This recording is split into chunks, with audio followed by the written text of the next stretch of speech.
ഏകദേശം 1 ലക്ഷം all India റാങ്കിന് Kozhikode medical കോളേജിൽ government seat ലഭിച്ചിട്ടുണ്ട്.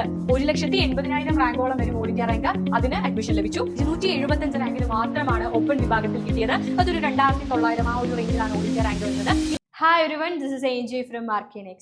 സോ നീറ്റ് ആസ്പിറൻസ് ആയിട്ടുള്ള MBBS പഠിക്കണം എന്ന് ആഗ്രഹിക്കുന്ന ഒരുപാട് മക്കളുടെ ആഗ്രഹമായിരിക്കും കാലിക്കറ്റ് മെഡിക്കൽ കോളേജിൽ MBBS ചെയ്യുക. ഏറ്റവും അധികം കട്ട് ഓഫ് വരുന്ന കോളേജുകളിലൊന്നും കാലിക്കറ്റ് തന്നെയാണ്. അപ്പോൾ കേരളത്തിൽ ഏത് റാങ്ക് ലഭിച്ചാൽ നിങ്ങൾക്ക് കാലിക്കറ്റ് മെഡിക്കൽ കോളേജിൽ അഡ്മിഷൻ കിട്ടും, MBBS പഠിക്കാം? ഈ ഒരു കാര്യമാണ് നമ്മൾ ഡിസ്കസ് ചെയ്യുന്നത്. ഈ ഒരു കോളേജിൽ ആകെ മൊത്തം 250 MBBS സീറ്റുകളാണ് നിലവിലുള്ളത്. MBBSന് 250 സീറ്റ്സ് ആണുള്ളത്. ഫീസ് നിങ്ങൾ നോക്കുകയാണെങ്കിൽ ഒരു 23,150 ടു 25,000 ആ ഒരു രീതിയിലായിരിക്കും ട്യൂഷൻ ഫീയും കാര്യങ്ങളും വരുന്നത്. ഹോസ്റ്റൽ ഫീ നോക്കുകയാണെങ്കിൽ 8,000 9,000 ആ ഒരു റേഞ്ചിലായിരിക്കും ഹോസ്റ്റൽ ഫീ. മെസ് ഫീ വരുന്നത് ഒരു മന്തിൽ ഒരു 3,000 ആ ഒരു രീതിയിലാണ് മെസ് ഫീ വരുന്നത്. ദെൻ സ്പെഷ്യൽ ഫീ ആയിട്ട് ഒരു ചെറിയ എമൗണ്ട് കാണും. അത് കൂടാതെ കുറച്ച് എക്സ്ട്രാ മിസ്ലീനിയസ് ഫീസ് ഇനത്തിൽ കുറച്ച് എക്സ്ട്രാ രൂപയും നിങ്ങൾ കരുതി വെക്കേണ്ടതായിട്ടുണ്ട്. എനിവേ ഒരു 35,000 38,000 ആ ഒരു രീതിയിൽ മാത്രമായിരിക്കും ഒരു വർഷം നിങ്ങൾക്ക് ഫീസ് വരിക. അത് കൂടാതെ ഹോസ്റ്റൽ ഫീയും മെസ് ഫീയും ഉണ്ടായിരിക്കും. ഓക്കെ, ആൻഡ് ഇനി കാലിക്കറ്റിൽ കിട്ടാൻ വേണ്ടിയിട്ട് ഏത് റാങ്കിലേക്കാണ് ഓരോ കാറ്റഗറിയിൽ വരുന്ന സ്റ്റുഡൻസും എത്തേണ്ടത്? ആദ്യം ഓപ്പൺ കാറ്റഗറി നോക്കാം. ഓപ്പൺ കാറ്റഗറി 275 റാങ്കിന് മാത്രമാണ് കാലിക്കറ്റ് അഡ്മിഷൻ ലഭിച്ചത്. റാങ്ക് എന്ന് പറയുന്നത്, ഓൾ ഇന്ത്യ റാങ്ക് എന്ന് പറയുന്നത് ഏകദേശം 2,900 ആ ഒരു റേഞ്ചിൽ വരും. ഒരു 200 Kerala rank, 200 to 300 Kerala rank എന്ന് പറഞ്ഞാൽ 2,000നും 3,000നും ഇടയിലായിരിക്കും ഓൾ ഇന്ത്യ റാങ്ക് വരിക. സോ നിങ്ങളുടെ റാങ്ക് അതിനിടയിലാണെങ്കിൽ, നിങ്ങൾ ജനറൽ കാറ്റഗറിയിലാണെങ്കിൽ നിങ്ങൾക്ക് കാലിക്കറ്റിൽ ഒരു സീറ്റ് പ്രതീക്ഷിക്കാം.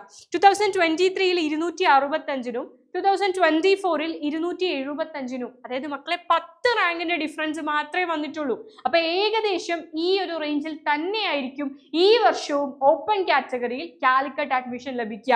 ഒരു 265നും 285നും ഇടയിലായിരിക്കണം എന്തായാലും നിങ്ങളുടെ കേരള റാങ്ക് എന്ന് പറയുന്നത്.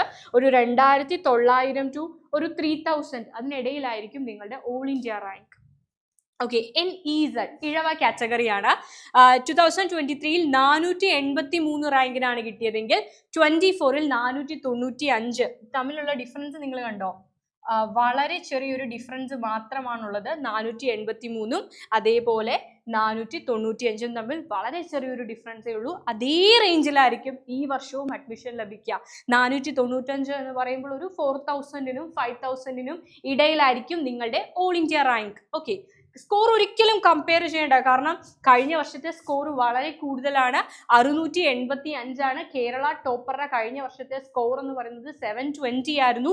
എല്ലാ കുട്ടികൾക്കും വളരെ ഉയർന്ന സ്കോർ ആയിരുന്നു. സോ സ്കോർ കമ്പയർ ചെയ്യാൻ നിൽക്കണ്ട. മുസ്ലിം കാറ്റഗറി കഴിഞ്ഞ വർഷം 2023 316നും 24 320നും 4 റാങ്കിന്റെ ഡിഫറൻസേ വന്നുള്ളൂ. അപ്പോൾ ഒരു 310 to 325 ഇത്തവണയും നമുക്ക് കാൽക്കുലേറ്റ് ചെയ്യാം. ആ ഒരു റാങ്കിനിടയിൽ തന്നെയായിരിക്കും കാലിക്കറ്റിൽ ഇത്തവണയും അഡ്മിഷൻ വരാൻ പോകുന്ന മുസ്ലിം കാറ്റഗറിയിൽ പെടുന്ന കുട്ടിയുടെ റാങ്ക് എന്ന് പറയുന്നത്. ഒരു 3,200 to 3,700 ആ ഒരു റേഞ്ചിലായിരിക്കും ഓൾ ഇന്ത്യ റാങ്ക് വരിക. LA കാറ്റഗറി ആണെങ്കിൽ 737നാണ് 23ൽ ലഭിച്ചതെങ്കിൽ 1,294ന് 24ൽ ലഭിച്ചു. അപ്പോൾ ഇതിനിടയിൽ ഏതുമാകാം, നമുക്ക് പ്രെഡിക്റ്റ് ചെയ്യാൻ പറ്റില്ല, കാരണം ഇവർ തമ്മിൽ നല്ലൊരു വ്യത്യാസമുണ്ട്. എനിവേ ഒരുപാട് മുന്നിലേക്ക് നമുക്ക് പ്രതീക്ഷിക്കേണ്ട. നെക്സ്റ്റ് വൺ ധീവര കാറ്റഗറിയാണ്. 1,823നാണ് 23ൽ അഡ്മിഷൻ ലഭിച്ചത്. 3,575ന് 24ൽ അഡ്മിഷൻ ലഭിച്ചു. മക്കളെ ആ ഒരു ഡിഫറൻസ് വരുന്നത് എന്താന്ന് വെച്ചാൽ, ഇപ്പൊ ധീവര കാറ്റഗറിയിൽ പെടുന്ന എത്ര കുട്ടികളാണ് കാറ്റഗറി റാങ്ക് നിങ്ങൾക്കുണ്ട് അല്ലെ? ഓൾ ഇന്ത്യ റാങ്ക് കിട്ടിയ കൂട്ടത്തിൽ തന്നെ നിങ്ങൾക്ക് കാറ്റഗറി റാങ്ക് കിട്ടിയിട്ടുണ്ട്. അതിൽ കേരളത്തിൽ DV കാറ്റഗറിയിൽ വരുന്ന കുട്ടികൾക്കാണ് 85% സീറ്റുകളിൽ അപ്ലൈ ചെയ്യാൻ കേരളത്തിലെ കുട്ടികൾക്കേ പറ്റൂ. അതിൽ നിങ്ങളുടെ റാങ്ക് എത്രയാണ്, അത് മാറുന്നതിനനുസരിച്ചാണ് ഈ ഒരു ചേഞ്ച് വരിക. Okay, yes. നെക്സ്റ്റ് വൺ, പക്ഷേ ഈ ഈഴവ മുസ്ലിം ഓപ്പൺ കാറ്റഗറി അതിലങ്ങനെ വലിയ വ്യത്യാസം വരാനുള്ള സാധ്യതയില്ല. ഏകദേശം 2 വർഷങ്ങളിലും അടുത്തടുപ്പിച്ച റാങ്ക് തന്നെയാണ് വന്നിരിക്കുന്നത്. പക്ഷെ DVയിലും LAയിലും ഒക്കെ ചെറിയ വ്യത്യാസം വന്നിട്ടുണ്ട്. അത് ആ ക്യാമ്പസിൽ അപ്ലൈ ചെയ്യുന്ന ഈ കാറ്റഗറിയിൽ പെടുന്ന കുട്ടികളുടെ എണ്ണം മാറുന്നതിനനുസരിച്ച് മാറുന്നതാണ്. ഓക്കെ, VK കാറ്റഗറി വിശ്വകർമ്മ കാറ്റഗറിയാണ്. 457ന് 23ൽ ലഭിച്ചപ്പോൾ 500-നാണ് 24-ൽ ലഭിച്ചത്. 500 കേരള റാങ്കാണ് കേട്ടോ, ഓൾ ഇന്ത്യ റാങ്ക് അല്ല. 500 എന്ന് പറയുമ്പോൾ ഒരു 4000-നും 6000-നും ഇടയിലായിരിക്കും കുട്ടിയുടെ all India rank. BH backward Hindu 474-ആണ് 23-ലെങ്കിൽ 686-ന് 24-ൽ ലഭിച്ചു. ചെറിയ വ്യത്യാസമുണ്ട്. ഓക്കെ. ആൻഡ് 2023-ലെ next one is BX backward Christian കാറ്റഗറിയാണ്.